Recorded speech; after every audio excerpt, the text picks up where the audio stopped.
Happy Wednesday evening, everybody. Courtney is home. I've been silenced. She has been silenced. Do you want to know why? Because today a Kickstarter arrived, and it's one that I was very excited about. Let's look at it. This big box from Cool Mini or Not. It's the Bloodborne board game. That's right. Look at this.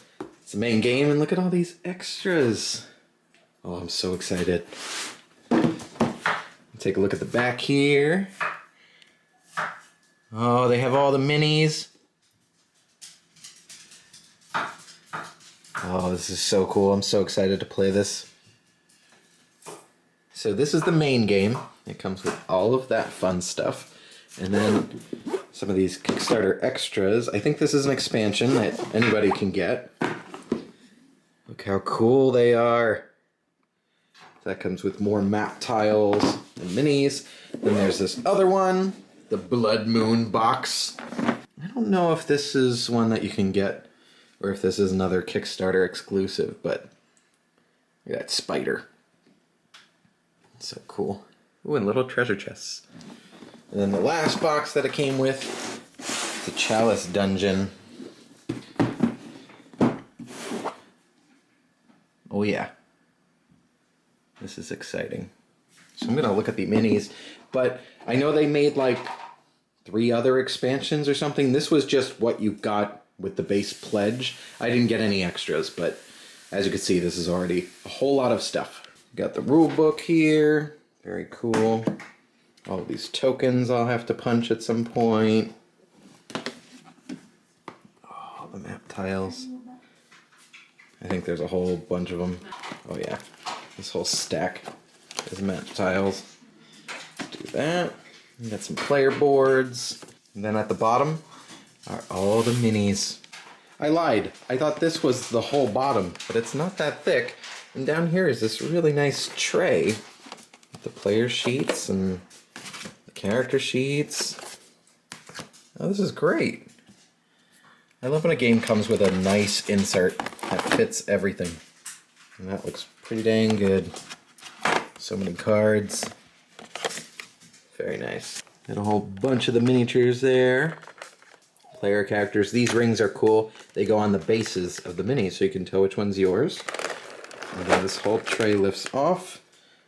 And look at all the enemies. Oh, he's really cool. These are awesome. So this is the Murgo's Loft expansion. Comes with some map tiles and a really, well, more cards, but a really, really awesome miniature. Look how cool he is. Bunch of other dudes. Bunch of little dudes. And then this is the Blood Moon box, and I'm pretty sure this is all the Kickstarter extra stuff. But it came with some extra players, some cards, and then all these minis. All those spiders.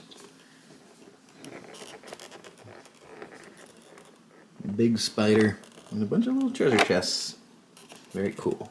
And then lastly is the Chalice Dungeon box, which is the biggest box, like extra box. But it came with a bunch of maps, came with more player boards. It came with this, which I believe is a variation, because these are like player screens.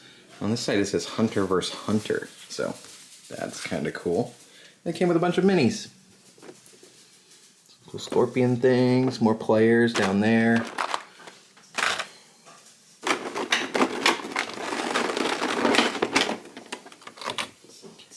Bunch of gross rats and dogs. Look at that thing. Giant centipede bugs. This dude. Really, really awesome stuff. I'm really excited to play this. It looks fantastic, and I love Bloodborne. Kickstarter, I've done a ton of Kickstarters at this point. The worst part is waiting. The best part is when they arrive. And you have all the, it's like Christmas, there's all this stuff that comes with them, typically. Not all Kickstarters are like this, but typically board game ones, as they raise funds, they unlock extras and more stuff, and you can see this giant stack of things. It's pretty cool. So, I don't know if I have that many Kickstarters still out there, like waiting. I'll have to check. There might be like 1 or 2, but very happy with this. Courtney's making dinner. And it's fancy dinner because our Saffron arrived. Yeah. Oh, look at that. Where is it? The tin is over there. Yeah. So if you're not familiar with Saffron, it gave us a little pamphlet, but see those red things? The pistils and the flowers? That's what these are. So it's really expensive because you have to do a lot of work to grow enough flowers to get all those pistils. Yeah, the little pistils. I'm going to try to open this without spilling them everywhere. Look at that. So fancy. It smells so good. So are you doing saffron risotto? Or what are you doing? Saffron tomato risotto. Oh. It's based on a Blue Apron recipe we did. The one on the left. Oh. So it's based on this. Delicious. We saved all of our Blue Apron recipes, and we have them in these binders, and they're coded based on Pokemon. Yeah, so this is all our pork and fish meals, beef. This is all our chicken, and then this must be all our vegetable stuff. Yes, because it's oddish. It's true. So while Courtney is cooking up fancy things, I'm going to play a little Dragon Quest, because I'm going to get it in while I can. Night 2 of our tour of risotto. Mm-hmm. Okay. I'm probably not going to eat all of this because I didn't eat all of the other nights. It's really heavy. It's delicious, but it's so heavy. I just came inside from being outside. Long story short, we have recycling that comes to the house, right? The garbage comes every week, like normal, but then they switch off the recycling. So one week it's cans and bottles. The next week it's like newspaper. Then it's cans and bottles again, and then finally it's cardboard. And we have a lot of cardboard in this house.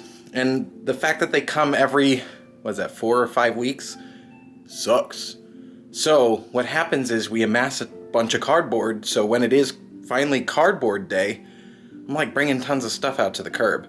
And we don't really have newspapers, so I don't know why they even have like a day that's just like newsprint and newspapers. Because nobody puts out recycling for that week. I don't know. It used to be that it was cans and bottles one week, then it was paper, including cardboard. Then cans and bottles, then paper and cardboard. And that was great. But now that they've changed it, it's terrible. So I'm all out of breath because I just carried a whole ton of cardboard up to the front of the curb, and it's freezing outside. Courtney, why didn't you tell me it was winter? I'm sorry. Apology not accepted. However, we do have some fancy chocolate to eat. So, sometimes when vendors visit Courtney's workplace, they bring gifts. And the gift that they brought, her boss didn't want and gave them to her. And I am so thankful for that. This is a box of probably the most fancy chocolate I've ever seen or eaten in person. William Dean chocolates. I've never heard of them. I didn't even look up the price of these, but look at this. The box opens like that. I'm doing this one-handed. Give me a break. Look at this. Look how terrible I am. So there's one side. Look at it.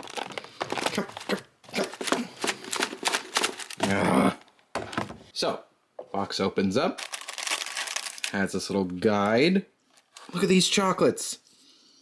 Handcrafted in the USA by William Dean Chocolates. Oh, in Florida.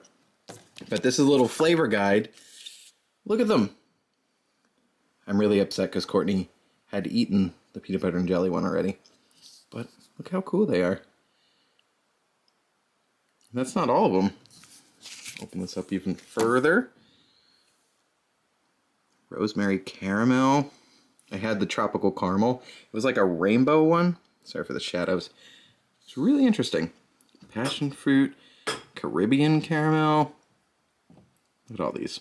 Mexican mango was so good. Yeah?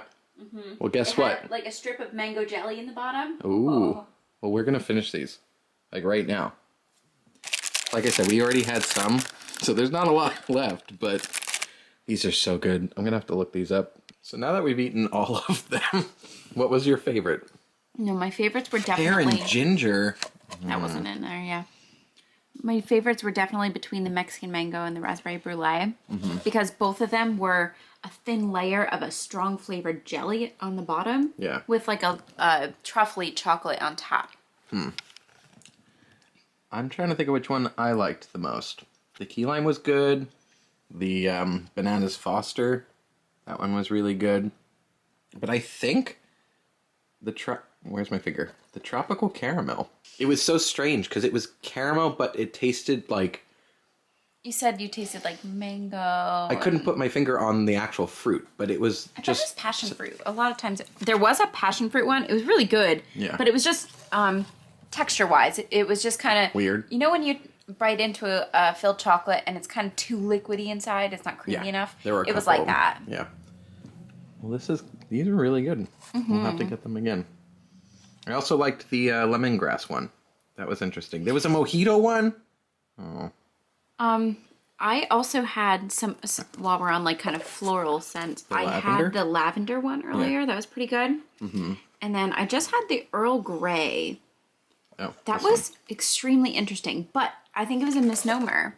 It tasted like Lady Grey, not Earl Grey. You should write to them. Write to them, and then we'll get free chocolate. Maybe. Yeah. We are full of chocolate and risotto, and what else did we have? I had wine. Courtney had some wine. What that means, what that equates to, is it is bedtime for us. I hope you had a good Wednesday. Tomorrow's interesting because we have to wake up, I guess, normal time, but we had a vet appointment set up for Locke, and then we noticed Trixie on her nose had like a little bump, something on her nose. So we called, and they were like, oh, just bring them both. So tomorrow morning, we're going to load up Trixie and Locke in the car together and bring them both to the vet. So that should be pretty interesting. We're going to go to bed so that we can mentally prepare for that. Otherwise, good night, and we'll see you real soon.